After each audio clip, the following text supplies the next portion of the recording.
Hello, welcome to the Enginerdy Show. This is Mr. Pold, and I'm here with Saint Jimmy. That's right. DVD will hopefully join us in a little bit. Our fake sponsor this week is Hair House Liquidators. Get your supply of hair kebabs and rabbit crutches before they sell out. Order now and get your free year supply of pork kites. And that's what happens when we can't come up with a fake sponsor. Do we even know what any of those are? Hair House Liquidators? They sell rabbit hutches? No, they're rabbit crutches. In case your rabbit sprains something, like maybe it loses a lucky foot to something. A hair kebab? Yeah, and so it has crutches to help it get around. Oh. And what's a pork kite? I don't. I came up with that one. It's a kite made of pork. I don't know why that's at the Hair House Liquidator, but yeah. So we were watching a show. I can't even remember what it was. But somebody was setting a trap, so they threw some stuff in a microwave. Oh, okay. And they set it for like 2 minutes. Mm-hmm. And it was popcorn. Oh. No. As soon as the microwave dings that it's done, it explodes. And that happens all the time in movies. But why does it wait till the microwave stops to explode? Wouldn't it just explode at a random time? Like, what did they put in there? Like silverware? No, it was like a grenade? Yeah, something like that. I'm trying to think what it was. It seemed like they were... Oh, it was What Happened on Monday. Oh, I haven't seen that one. So they were like launching tear gas grenades through their windows. Uh-huh. And then they scooped them up and put them in the microwave and turned it on. And then the guys are like about to break in the door and they go out the back or something. Uh-huh. And just as they're about to break the door in, the microwave ends and it explodes. I'm like, well, was like the lack of microwaves suddenly made it explode, or maybe the mechanism that makes the ding sound set it off? Oh, maybe it was the ding. It was like I don't know. There's an electrical signal that goes to the dinger. It happens in movies. Far too often. Yeah. Well, there's. What do you say? It's a movie trope. Yes. I gotta put that on my consumption because I just realized that. Oh. There's probably a few things I should add to consumption later on too. Okay. Yeah, I was just like, it hit me. I was like, I've seen that before, and it never really bugged me that much till now. Well, like, there's, I think one of the Jason Bourne movies, he like disconnects a gas line. Oh, that was the other thing. They disconnected a gas line. Okay. And then so the gas fills the house. They put these metal things in the microwave. And then as soon as it's done, it ignites the... I don't know. Maybe this electrical signal going to the dinger is enough to light the gas? It has a gap for the spark. I guess. Weird. I don't know. Well, I'm not a microwaveologist. There was a Jason Bourne movie, I think, where he disconnects the gas line and then he like puts magazines in the toaster. Uh-huh. So that they'll like... and pushes it down. So it turns on. And as soon as they pop up, it blows the house up. But, like, wouldn't it happen before that? Like, the heating elements should be enough. Well, they catch the magazines on fire. Okay. But they don't catch on fire till it pops. It doesn't ignite the gas that's leaking in the house. So the flame's going, but then it needs to pop up to where the gas is. I guess. I don't know. It's something that... An editor might not, or maybe it's more dramatic that way or something. I don't know. Yeah, probably. Well, there's things that we let movie makers get away with that wouldn't make sense in real life, but they needed to get the story to move along. And a normal person might not even notice. That's true. It would take a nerdy person to might notice that, huh? Yeah, maybe. Yeah, I noticed things like that too. Well, I've gotten my wife to start noticing them. Oh no, you ruined her. I know, because she used to just be like, oh, just, don't say anything. And now she's like, I don't think that would really happen that way. I'm like, yes. I mean, it's funny. Yeah. Well, Should we do Technergy first? sure, let's do that. I don't have any more banter. Okay. Yeah, we didn't have much written down, but I thought I'd bring up the. So I make a list in my phone of things for the show, Right. and my wife, I was typing something else, and she's like, "Does that say microwave bomb?" I was like, "Oh, that's from that movie we watched. I'm going to talk about." Explained it to her. Anyways, so for Technergy, apparently when solar systems form, Yeah. like 99% of the material gets ejected from the solar system and just ends up in interstellar space. Huh. And so, I mean, the total amount of interstellar objects is unknown because we can't really see them because they're mostly like small, like comet-sized chunks of rock And and if there's stuff. not a nearby star to illuminate them, then that would. Right, and they're really far away for being that small. Yeah.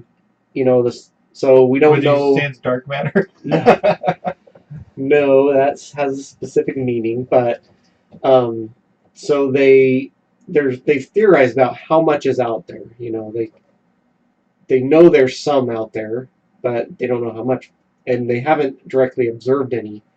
But recently, like in October, they spotted what initially they thought Was it Wally? Oh, just kidding. probably not, but they initially thought it was a comet, which a comet orbits the sun, Mm-hmm. and it's usually created from our solar system's material. And sometimes it hides an old civilization that takes over your spaceship and turns data into a multiple personality. Yeah, that was a good episode of Masks. I just watched that another day. Oh, I like that one. Well, anyways, last month they observed what they thought initially was a comet, but then when they measured its speed and heading trajectory, they realized it was an extrasolar object. ESO? I guess, I don't know, but it's a chunk of rock from outside of our solar system. Wow. It passed within 15 million miles of Earth. Okay. So that's a lot closer to Earth than the Sun. The Sun's like 93 million miles away. It's like 60 times further from us than the moon. Yeah, the moon's like 250,000. Mm-hmm. So this was 15 million. And they've been studying it as it moves away from us now. I mean, it kind of slingshotted around the sun because the sun's gravity. Mm-hmm. It came in. And so it's going to leave our solar system, too. Yeah, it's headed out really fast. So one of the things that they knew it wasn't a comet is it's going really fast, like 16 miles per second. If it was a cylinder, it could be a rendezvous with Rama. Well, some people suggested renaming it Rama. Oh, dude, based on that. That would be super nerdy. So that was something people were like, well, could it be a ship, like from another solar system? And they're like, probably not. It looks just like a chunk of rock.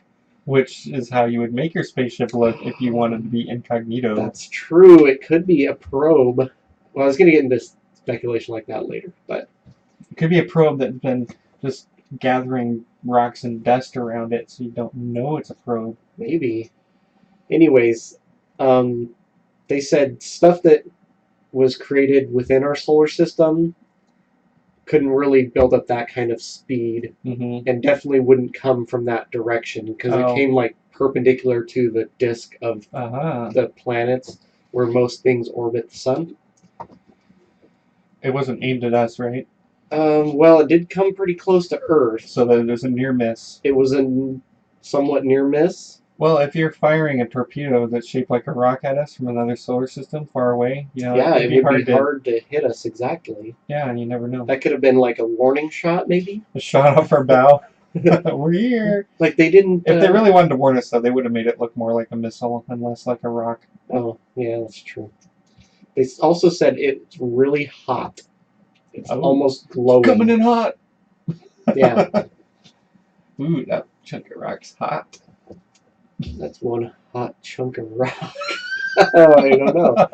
Anywho, Yeah, so some people were like, well, how do we know this isn't a spaceship or a probe of some sort sent here? Because I mean, we've never observed one of these in our solar system before, and this one passes really close to Earth, like between Earth and Venus, maybe, or something like that. I don't know which direction? direction it was, but this animation from NASA looks like it was between us and Venus. I wonder how far Venus is, because it almost looked like it was on the other side of Venus from us, but I can't tell from that picture. Yeah.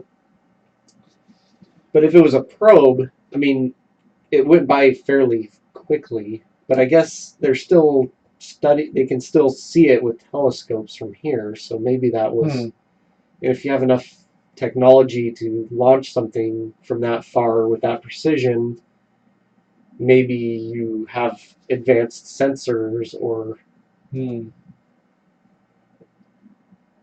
wasn't trying to communicate with us in any way that we know of. Right. But it could have just been like, hey, let's see what's in this solar system. We'll send this through the Goldilocks zone to see if any of those planets look habitable. Look tasty. Yeah, maybe the ships of colonists are gonna arrive soon. Like, oh, there's lots of stuff to eat on this world. There's a lot of stuff over here, Dennis. There's some good muck on Earth. That's for sure. I thought that was cool. It kind of reminds me of something I saw about China building the world's largest radio telescope. Oh. Like even bigger than Arecibo in Puerto Rico. They should get really good reception. Well, they're trying to find evidence of civilizations in other solar systems. Oh, because they think that they would be putting out radio signals. Well, it's like the SETI program that if we could, the U.S. abandoned in the 90s. The right. Chinese are going full bore. They're going to find them first. That's what they're trying to do. That's cool. Because there's not like any immediate gain to finding radio signals. I mean, you would know at least that somebody was producing them, but you're not suddenly going to have an advantage over someone else. Unless they're like transmitting the designs for like a super laser or something. Maybe they're just looking for some new content for their Netflix. Well, it's funny that they don't allow, outside, they don't allow their people to have full access to the internet, but they're willing to get radio signals from another solar system. I know. How far away can you get? Anyway. That was a good one. Yeah, so this, I guess it tells them that there are, it proved the theory that there are extrasolar objects out there. And since we've been able to see them, and we've seen one, they can kind of get a feeling for maybe a maximum number that are out there, or a minimum. I'm not sure exactly how that would work out, but where they had we have a sampling size of one. They had no examples before, so they were like, we have no idea. Right. But now we have this, and it's like, okay, so now we can estimate this kind of rock out there. Speed ranges and size ranges, maybe heat. Yeah, what temperature, maybe they can refine how they're looking for these things. There might be more of them in our solar system, but we just don't know what we're looking for. Yeah, haven't seen them or anything. So hopefully this is cool. They were like, there's no way we could catch up to it and study it because it's going so fast. But it's like, yeah, obviously we couldn't do that. We can barely do that on things that are slow in our solar system. Yeah. So, and this thing was going by before we even noticed. Like, we didn't see it coming. It was like, whoa, what's that going by? Let's look at that. So we've basically been looking at its afterburners. The sky is so big. Yeah. You can't be looking at every spot at once. That's true. And that's Technerdy. Well, thanks. There was something I wanted to talk about, but now I can't think of what it was. Technerdy related? No, I think it should have belonged in banter, but I can't think what it is now. Okay. Well, there's a picture of it on wired.co.uk an article called "We've Spied an Interstellar Body in Our Solar System for the First Time." Cool. So that's that. Do we want to come up with a random news? Well, he's got one on here. Oh, does he? Well, should we open it and It's about talk the about Nintendo Switch. I think he told me his son may have bought one. Oh, So okay. we might want to wait for him. All right, so Should we just go on a nerdiculture? sure, let's do nerdiculture. All right. So last Monday we got together as a group The three of us and our wives. and watched Riding the Bullet, which is number 4 on our list of Worst Stephen King movies. Well, it's the 40 best. Well, it's all 40 So ranked. this is the 37th? Yeah. 37th. And we just started at the bottom.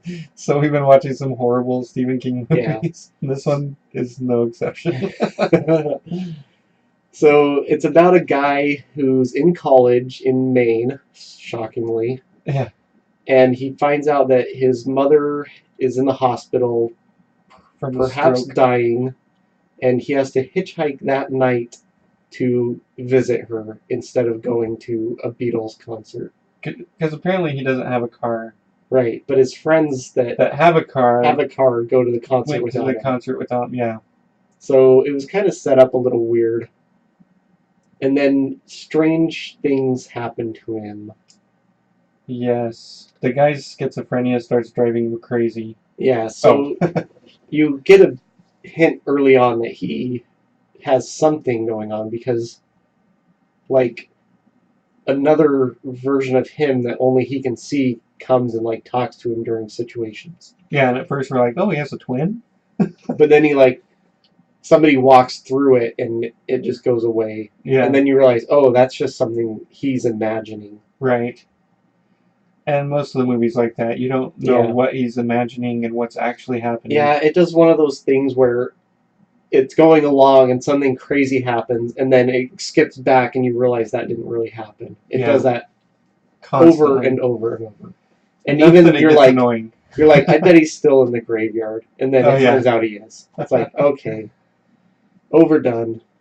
So the feeling I got from the movie was, and I haven't read the short story that it's based on, which is actually Stephen King's first e-published short story. Oh, really? Yeah, it was his first one to be published exclusively on the internet.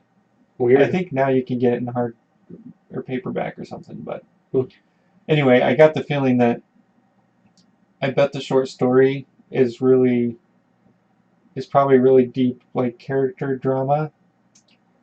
Yeah, I can see that. Would be difficult to portray in a movie. But they tried anyway. Stop the writer and producer from trying to do it, though. It didn't work. So Stephen King did not have any writing or directing or producing credits on this at all. So it was not. It was just based on somebody took the short story and made a screenplay out of it. And they had to add a lot of filler in there because probably a lot of the short story takes place in the character's head. Yeah, I'm sure. So for probably the first half of the movie, you don't know why it's called Riding the Bullet. Right. It's like, what the heck? It doesn't make sense. But you eventually find out that the Bullet is an amusement park roller coaster. Yeah. And it has some literary, or what am I thinking of? Analogy? Yes, it's like a metaphor for riding this roller coaster in this guy's life as a metaphor for him not doing I don't know. I could tell they were trying to have a message or like a deeper meaning of the movie, but it didn't come out. Yeah, it fell flat. Yeah. So, like, the point of the movie is kind of like we're all going through life and we're all eventually going to die, and it's like we're riding a bullet and eventually dying. I don't know. Don't be afraid to get on the ride of life. Because you're all gonna die anyway. Yes. So, but yeah. if that's what the movie was trying to get across, it didn't make it super clear. Right. We just kind of muddled, trying to figure out a. Yeah. So should we go into ranking it? Well, yeah, since DVD already put his rankings in there, which was nice. So we can go without him. The title quality, Riding the Bullet. So, well, like you said, we didn't understand the meaning of the title until. But looking back, about halfway through, seems like it's okay, but I still wouldn't rank it super high. Yeah. I don't know what else you would call it though. Right. What else? Hitchhiking is dangerous. Oh, Hitchhiker's Guide to Schizophrenia. Yeah, and they did say the title in the movie. Yeah, that's true. Right? Yeah. So, well, and the title was probably from the short story. Yeah, that was the title of the short story. Yeah, I was thinking about a 6. Yeah, me too. DVD gave it a 7. Okay, next is casting. The only person, well, there were 2 people in the movie that we knew. David Arquette and Matt Frewer. Yeah, and Matt Frewer's in it for like a second. 3 minutes at the beginning. Yeah. He's a art teacher. Which he did fine in that role. I kind of, at that point, had some expectations for the movie. Mm-hmm. But then there's a big period between Matt Frewer leaving and David Arquette showing up that right. There's no good acting. I mean, it was. Well, the main character, or the actor that plays the main character, has had other roles. I think his name is Jonathan Jackson or something. Yeah, John Jackson. I didn't recognize him. I can't remember what role. I looked him up on IMDb, and there was a couple things. I wasn't super impressed, but they did have David Arquette plays a big part in it once he shows up. Right. And he actually did a really good job. Yeah. So, I guess compared to the other movies we've done, probably better than the last 2. Yeah. Maybe around the same as Maximum Overdrive. I might give it a 4. Okay. Yeah. That's 1 less than you gave Maximum Overdrive. Oh. So. Well, that had Charlie Sheen's brother in it, though. That's true. And truthfully, I don't know if I've seen many movies with David Arquette in it. The only reason I know him is he's Courtney Cox's husband. Right. That's it. And I guess they were in Scream together. Yeah. I've never seen Scream. Oh, so. I've seen Scream. Okay. And he's good in that, too. Watch Scream instead of this. Oh. Soundtrack, there were 3 songs that I thought, oh, these are good songs. And then there was only one that I was like, what is this? And the rest, I didn't notice the music. Truthfully, I didn't notice the music at all. Well, one of them was the opening credits. And then the end credits had a good song. And there was one in the middle where it was like on a TV or something. Huh. But, so, I would give it maybe a 4. Yeah. 5. Yeah, I was thinking 5. Well, you didn't notice it at all. Right. So.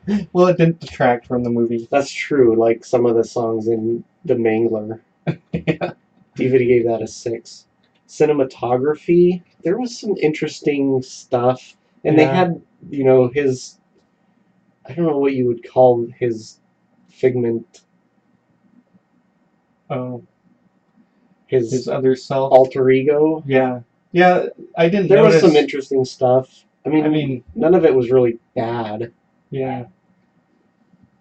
I didn't notice any problems with them having, split screen problems or anything like that. Having the actor in the scene.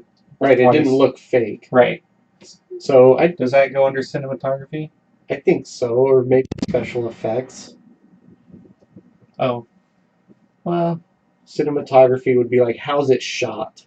Like, did it look... I thought it was adequate. It was actually a pretty there were parts of it that were pretty. You could tell they were trying to be artistic. Yeah. There was one part that bumped me though. Oh, what was that? When it's showing his face from like it's like on a black background maybe, but he's like it's just like strobe shots of his head at different angles. Oh, and he was like, it was weird. Can't remember exactly. So I'd probably say I'd say 6. Okay. I'd probably give it a 7. I could tell they were trying to be cinematic. Special effects. So I guess that would be where there's 2 of him on the like screen. When his hat comes off and his brain is exposed and yeah, which was okay. But better than like Graveyard Shift. Oh yeah, definitely. So DVD gave it a 7. I'd probably give it a 7. I'm giving it a 5. Okay. Stunts. There was car crashes. That's true. There was a disembodied head at one point. Is that a stunt? No. That's special effects. That was special effects, and that was okay. Yeah. I guess bump special effects up to 6 for me. The disembodied head. Yeah, I forgot about still that. Still talking. But it pulled it off. Yeah, it looked good. Yeah. I was like, I know how they would do that, but it actually looks really good. Yeah. Stunts. There weren't that many stunts, so probably not going to rank too high with me. I was thinking maybe a 3 or 4. DVD gave it a 6. You know, I think it had probably fewer stunts in it than Maximum Overdrive. Oh yeah, I'd probably give it a 4. All right. What did I say? I don't know. 4 seems right. Plot. It did have a plot, but at the end it didn't pay off anything. Right. It was weird. Like the plot ended up being, to spoil this, because we don't recommend watching it. Yeah, please don't. David Arquette ends up hitchhiking with multiple people, but he ends up with David Arquette, and then he realizes pretty early on that David Arquette is a ghost. Yeah. And he picked him up specifically to give him the option of choosing whether he or his mom dies. And he forces him basically to choose, or else they're both gonna die. Yeah. And he ends up choosing his mom. But then his mom doesn't die. Well, all that stuff in the car ends up being, he ends up waking up back in the graveyard where he hit his head. Right. Well, but then in the short story, apparently all that stuff actually did happen. Oh, okay. But then at the end, he's like trying to retcon it, like, well, she did eventually die a couple years later, right? Because of her smoking problem, which is more her choice than choices that she made than. But he felt that came from the choice he made. It's like, what? So I'm gonna knock it down for that. Well, and also my wife cannot decipher the plot at all. So I'm thinking maybe like a 3. I was gonna say because at least there was a plot for most of it, even though it didn't pay off at the end. Yeah. For me, I got the plot. It was like that him as a kid choosing not to go on the roller coaster was kind of a metaphor for his life, I guess. I don't know. It's 3 as top. I'll give it a 3 too. Okay, DVD gave it a 5. Continuity was fine. Except, okay, I don't know if this falls under continuity, but all the jumps where something happens and then back up, no, nothing happened. Yeah, I don't know it was annoying. That is annoying, especially when he finally gets to the hospital. It's like, how many times are they going to have a different doctor show up? Right, and he sees David Arquette in the hospital, and he has to like race him to the elevator to get to his mom's room before him. Never see him again. Yeah. What was the point of that? I'm thinking maybe a 2. I was gonna be generous and give it a 3. DVD gave it a 5. All right. Characters. Most of them were just like stock. Like his friends in college were just like stoners. It's like, oh, that's brave. And they were bad actors. They were. They were horrible. They were really bad actors. Oh my goodness. The best actor besides David Arquette and Matt Furr were the lady that calls him on the phone. No. She wasn't a good actor at No, all. I know. I was just kidding. Oh. They had all these flashbacks when he was a kid with his mom, and then this is like 10 years later at least, and his mom looks the same. That would Characters. Continuity. See, you didn't even get that deep into him. All you knew about him was his dad was gone. So it was just him and his mom growing up. He was... I can't even explain anything about him. Saying too. I don't know anything about this guy. The characters were not... You know more about David Arquette's character than anybody else. And you still don't know much about him. I know. All you know is when he was born in an car accident and he got in a car accident. Right. You have no idea why he's torturing people on the road. But the scene where it shows his head in the back seat, he's not missing the top. Oh, but that was a flashback. That was he was imagining when he took his hat off, he was missing the top of his head. Because it jumped back, and then later he took his hat off. Oh, that was in his imagination. Yes. Okay. Even though the whole thing was in his imagination. How annoying this. Okay, acting, bad. 1. Really? Horrible acting. I thought David Arquette was actually good, so I'm going to give it some points for that. I'm going to give it 1. Okay, I'm going to give it a 4. Acting was horrible. Give it a 4. Dialogue, it was actually okay. I mean, it wasn't... I don't know. Nothing really sticks out. Yeah. Except the F-bomb constantly. Yeah, there was a lot of swearing for no reason. There was a lot of things for no reason. I'd probably give it a 3. Like, it starts right off with them drawing a picture of this nude woman. Yeah, the opening scene is just a naked woman sitting on a chair. And, of course, our wives are like, oh, you know, like, what do we get into? What movie did you and then it pans out and you see it's an art class and they're drawing her. But it was like... that did not need to be there. Yeah. Anyway. So what are you giving it for dialogue? Oh, none of it stuck out to me. I can't think of any quotes. Well, when he was yelling at him to choose, but that's not really dialogue. I don't know. I'll give it a 3. Okay. You gave it a 5. There was parts where you could tell they were trying to make the dialogue seem witty, and the stoners are talking about, oh, can you imagine all these famous rock musicians are old, and he names all the ones that died young. Right, because it was set in 1969, but it was made in 2005 or something. Which was another thing that got me, was they mentioned Cheech and Chong, and they didn't become popular until the 70s. Yeah. So that was a continuity error. Yeah. And, yeah. Anyway. Which you gave him a 2, so that's... Yeah, I guess that makes sense. Horror is the next one. I actually thought this had decent... It wasn't scary at all to me, though. Right, it wasn't scary, but there was tension. Because, okay, so he's in the car with David Arquette, and he knows that he's a ghost, but he's trying not to let on that he knows. And then David Arquette turns to the imaginary friend that he shouldn't be able to see and starts talking to him. Yeah. I was like, oh, that was actually pretty clever. Like, that kind of got me like, oh, wow. I didn't see that coming. And then, you know,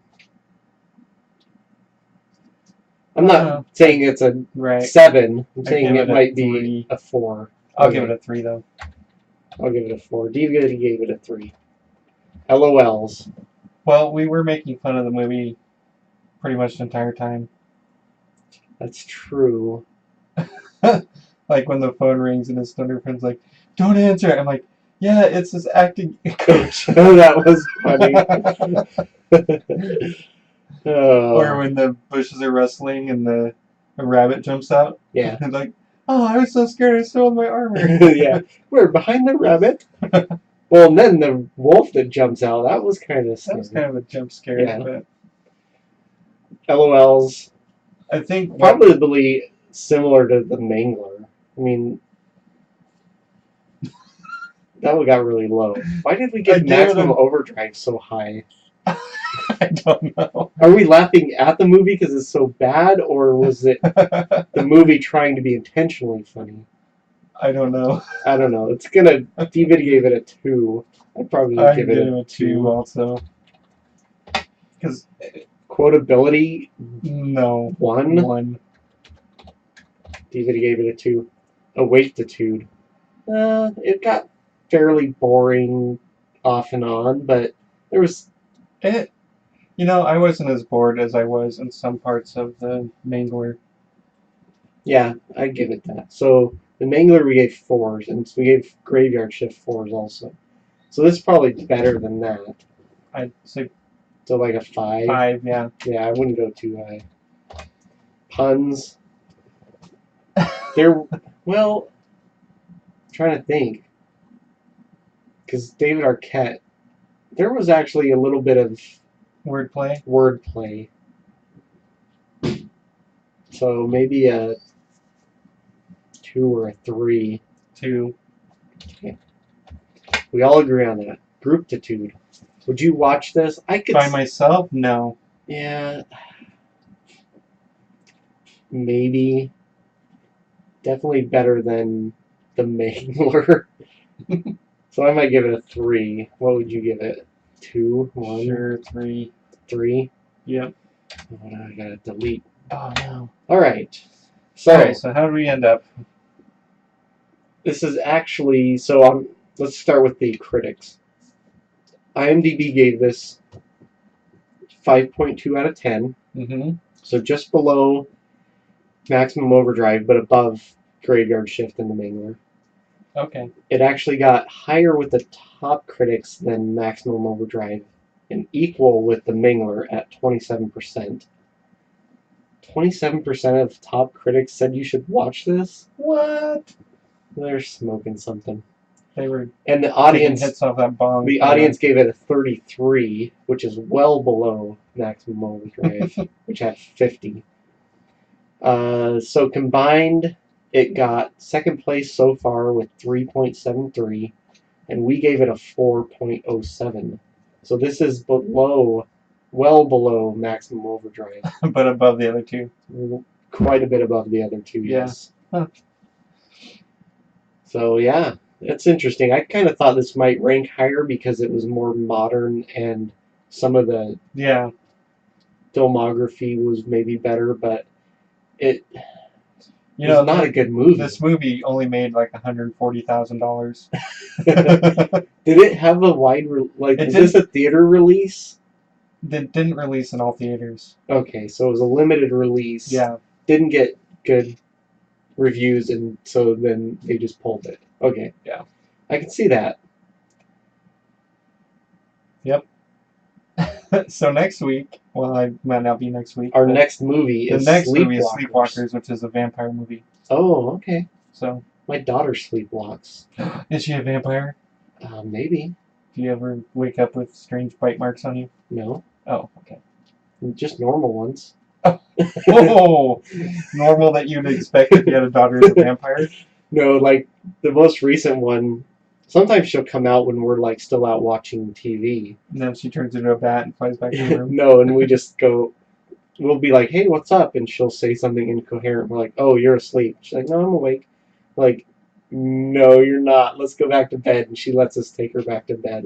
She gets in bed, and then she doesn't remember it. But the last time she did it after we were in bed and woke us up by coming into our room. And we're like, hey, what's going on? And she's like, mumbles something incoherent. And we're like, you're sleepwalking. And she's like, no, I'm just identifying things with numbers. And we just crack up. And we're like, okay, go back to bed. And she goes back and gets in bed. Well, I do remember you sleepwalking once when you were about 9. I didn't know about this. Yeah, it's when we lived on that, what was the name of the road? Bennett? Bennett? Yeah, that's when I was 9. Yeah. And I don't remember exactly how it happened, but the older 3 of us were and you like walked out of the bedroom with your eyes closed and like turned around and went back in there, and we were pretty sure that you were sleepwalking. I don't remember you saying anything, but I don't remember this. See, my daughter, when she sleepwalks, her eyes are open. Oh. Like, the only way you know she's asleep is she's talking nonsense or just gibberish. And then once you tell her you're taking her back to bed, she's just like, okay. And she goes and gets in bed and doesn't remember it. So, yeah. It's fun. All right, Sleepwalker. So, yeah, should be good. We'll have to see where it's available. Well, the next one after that is Silver Bullet. Oh yeah, I saw there was another one with Bullet as a kid. Title. So. One thing that we didn't mention with the writing the Bullet, did you recognize the car that David Arquette's character drove? Yeah, it was a Plymouth Fury, just like Christine. Yeah. Which so that wasn't like that in the short story, but the producer, writer, whatever, decided to stick it in there. Oh. As an homage. That wasn't the only tie-in to other things I noticed. Yeah? I can't remember. Did somebody talk about somebody having a chap in their belly? I don't remember that. Maybe it was from one of the previous movies. Or no. Maybe it was from a different... What was that? But I was like, oh, that's how they talk about it in the book I was just reading.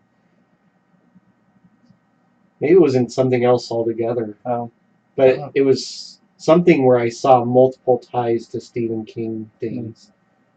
That was the first one. I was like, oh, that's funny. That's the only other place I've heard that was in that Stephen King book. Yeah. And then something later I was like, oh, they must be intentionally doing that.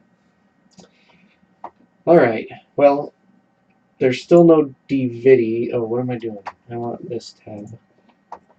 So maybe we'll just go on to consumption. Yeah, let's do that. Because we both watched the new Thor movie. Fraggle Rock. I mean, Ragnarok. My wife was talking about it. She saw your post. She was telling me about it. She thought that was pretty clever. Because you were like, I thought there'd be more puppets. Well, I had to explain it to my daughter who has no idea what Fraggle Rock was. Oh. So. Yeah. So it's the third Thor movie. Wait, third Thor movie. Oh.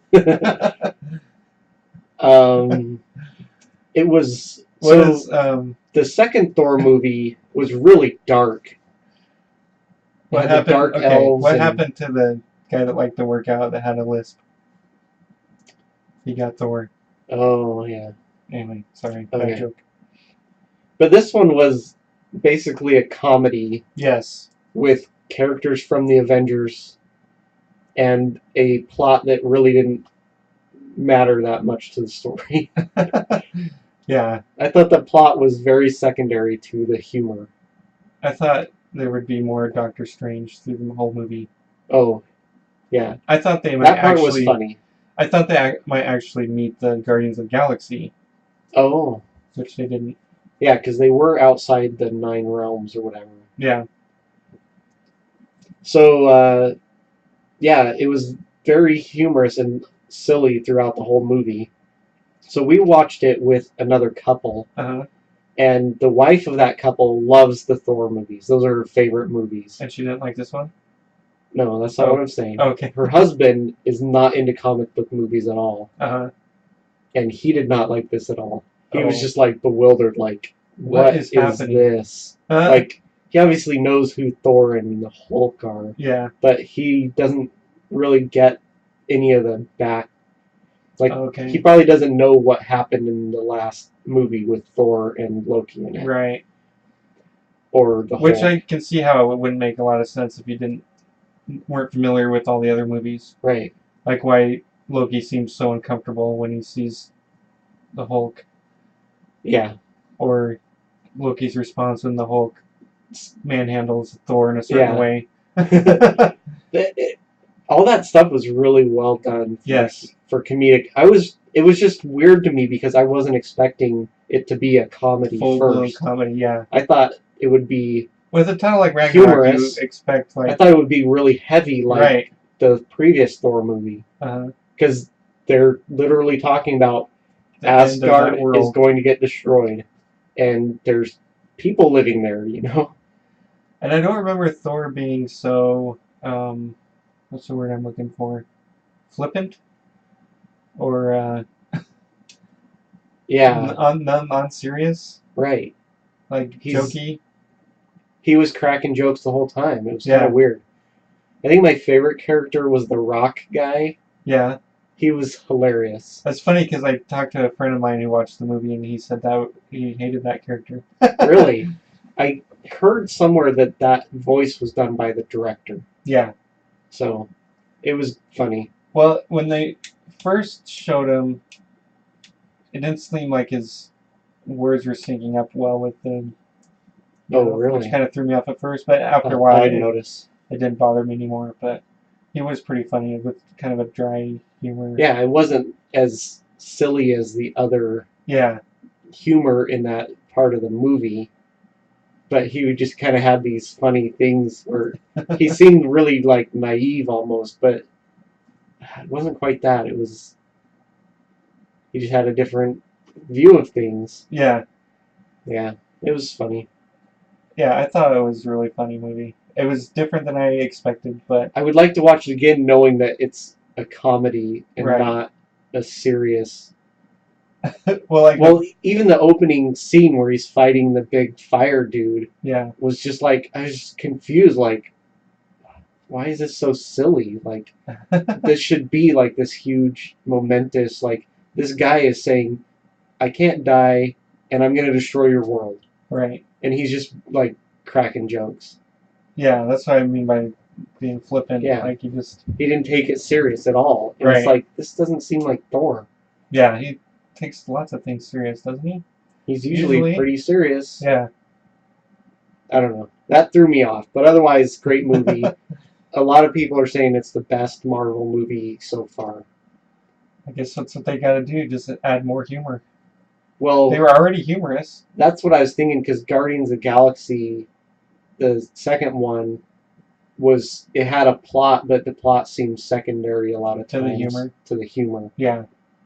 And so I think that's kind of the direction they went with this one. They're like, well, let's try it let's turn the knob a little more and see if people like it. And it sounds like people are liking it. So expect more humorous Marvel movies. Or maybe they're going to, maybe they'll figure out that switching it up is the thing. Maybe they'll have the next one will be more serious. I don't know. And if you want more serious movies, watch the DC movies. Yeah, well, that's just dark and gritty. Yes. All right. I also finished the first season of The Good Place. I think I mentioned it last week. That. And it's pretty interesting. The last episode really flips things upside down, and it's. Oh, and that's on Netflix, right? Yeah. Is it a Netflix original? I don't think so. Oh, okay. But I'm actually looking forward to season 2. So. Cool. But yeah, there's good chemistry between the actors and things. So. Oh, there's a character in there that shows up in the second half of the season. He was in Parks and Rec. Have you watched Parks and Rec? No. Oh. And you probably won't be able to help me with what the guy's name is. Anyway. So you have a big mustache. I can't even remember this character's name. He's the one that Leslie Knope marries in Parks and Rec. Chris Pratt. No. Nick Offerman. No, he's not one of those guys. Oh. Oh, dude, what the heck is his name? Adam Scott. Adam Scott. Yep. Adam Scott was in it. Oh. Cool. Yep. Seemed like there was another thing I should add to consumption. Oh, I started watching Supernatural. Oh, okay. Again. My wife watched all those. Yeah, so does my wife. I had watched the first 4 episodes maybe a year ago. And then didn't really keep going with it. Yeah. But then I heard a podcast. It was the Bacon Sale podcast, where they had a whole episode talking about the Supernatural series, and it made me actually want to watch it. Huh. Yeah, I've seen bits and pieces. I guess there's some pretty cool episodes later on that have a big impact if you watched all the episodes leading up to that. Oh. Otherwise, I would have just skipped to those episodes. But Right. I guess they have more meaning and more fun if you're used to the show. So I watched an episode of that recently, and I'll probably watch some more. Supernatch. So I'm like, I've seen 5 episodes of season 1, and there's like 10 or 11 seasons of this show. Yeah. So I have a lot of catching up to do. Yeah, you do. And that's it. I finished the 2nd season of Salem. Okay. So remember DVD a couple weeks ago said he started it, but heard that it was going off of Netflix. Oh, at the end of October. Yeah. Well, they only pulled off the 1st season. So the 2nd and 3rd seasons are on there still. Huh. So we finished season 2, and it was really good. And we went right into season 3. Season 2 didn't seem like a big ending. Like, we wouldn't have even known the season ended unless we saw it on the Netflix thing that we were in the new season. Oh, okay. But it's good. It's witches in colonial Salem, and the witches are trying to incarnate the devil so that he can rule the earth. Okay. As witches do. Oh. But there's different factions of witches in this one that are fighting amongst themselves. So it's pretty good. It's an interesting show. But it's set in a historical time period? Yes, it's back in I didn't realize that. when Salem was a small colony. Like, they're still having trouble with natives and the French. And oh, okay. That time period. Muskets and so, you know, well, maybe I'll give it a 16 or 1700s. So, it's good. We like it. We're watching season 3, and so far so good.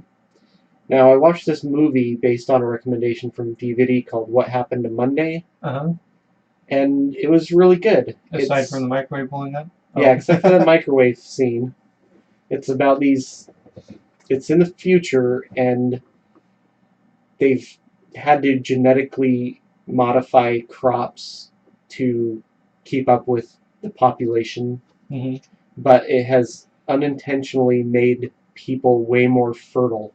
Oh. So people start having more multiple births. Okay.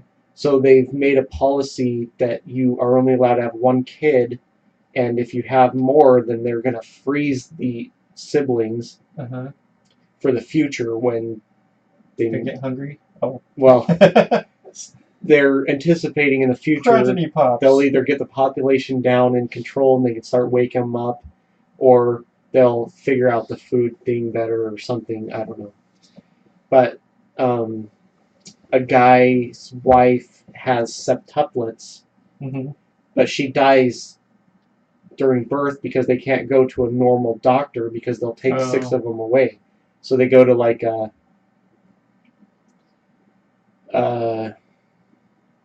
I don't know, off the books doctor that will not report them, but because it's substandard care, she dies. So this guy has to raise them himself in secret, and he names them each with a day of the week.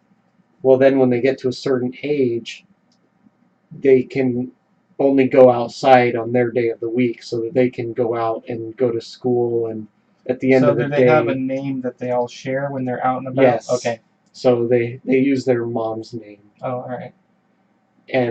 But everything's like tracked. But half of them are boys. They have a tracking bracelet that they have to get through security checkpoints, and they're like actively looking for siblings. And so I think their dad dies. Oh, spoilers. And then one day Monday just doesn't come home. Oh. So at the end of the day, they always watch a video of the things that the person's recorded, and they have a job. So that the next day they know what happened. But one day Monday doesn't come. Well, it's on Monday. I know what day it was. Yeah. It was Monday. Monday doesn't come home that night. And they're like, well, what the heck? Yeah. So the next day, Tuesday, has to go out and go to work and kind of like figure out what happened to Monday. And then it gets pretty wild. It's pretty good. I really enjoyed it. All right. I'll give it a try maybe sometime. Yeah. All right. DVD only has one thing, so we'll just skip that. I don't think he'll come. Yeah. Did you think of your other thing, or was that Supernatural? No, I never did think of it. Okay. I'm trying to think if I have a nerd cred. Okay. I don't know. I've been doing engineering. It's nerdy, right? Yeah. So I was driving home one night with my wife, and we were on the freeway. It was raining, and we were just sitting quietly. And she was just like, "Well, what are you thinking about right now?" Just trying to get a conversation going. So I told her, and then she's like, "You're really weird." Well, she was like, "I was not expecting that you were thinking all that." So what I was thinking was, if you had the ability to see when and how you were going to die, you would never die by accident because you would prevent it, right? Like if you were like, "Oh, I'm going to die on Tuesday in a car accident, I'll just stay home that day." So then you would know that you weren't going to die, so then you'd have a new, So you would have to either die by disease or something unpreventable, even if you knew about it. So you could figure out the best diet for longevity because you could decide, okay, I'm going to eat this thing, and they would change when you died and of what, potentially. And you could be like, okay, that's not a good thing for this diet. Okay. She thought I was weird, but she was amazed that I had thought all of that while we were just riding in the car, driving. I was driving, thinking that stuff. But well, I think about weird stuff all the time too. Yeah, she probably thought I was just going to say nothing, or she was like, okay. But see, you are secure enough in your guys' relationship that you could tell her stuff that make you sound really super weird. Yeah, she knows I'm weird, but I let my nerd out a little bit that day. Yeah. It's fine. Well, as long as she digs it. Yeah. Or at least puts up with it. Yeah, no, she likes it. Okay. She's cool. I guess one nerdy thing is, so I figured out how long my wife and I were engaged. Okay. And now I know what date we'll be married as long as we were engaged. Oh, so I told her that. Your symmetry point? Yes, and she thought that was funny. But she really laughs at my nerdiness, so yeah, I can feel more free to be nerdy more often. Cool. I don't have to stifle it. Yeah. I can be myself. She's stuck now. Not let it go over now. I can be myself around her. It's awesome. Our final segment is feedback. So we got a like on our Pinterest board from Matthew Lang. So thanks. Okay. It's funny because these people aren't podcast listeners. They just are like, oh, looking at Pinterest and, oh, here's a G.I. Joe thing, and they like it. And it notifies us. Like, I didn't that's just... have a Pinterest? It's probably the only thing on there. You probably had to, like, put something on there when DVD... We should... Or his wife... Would we be able to get into Pinterest? DVD said that he thinks he can get into it. Okay, and see what else is there? I wonder if this computer... Well, because I kind of remember we were adding some of our show art to Pinterest, I think, maybe. I don't remember, though. That was a long time ago. Ooh, should continue with... You think he's got it connected? Continue as DVD? Oh, I didn't push it, and it went to something anyways. Do a search for Enginerdy. Okay, now it's grayed out. Oh. It's loading something. Block? Oh, what's going on? Skip for now. Okay. Let's try Enginerdy Show. There it is. Hey, there it is. We don't even have an avatar. It logged in as DVD. Oh wow. But we have 3 followers. And we're what do following we 16. just have one thing We have on there? 1 pin. Wow. Our followers are TViddy and I don't know who that is. That's funny. Oh boy. We'll have to get on that. We had a big thing from Matthew McDonough.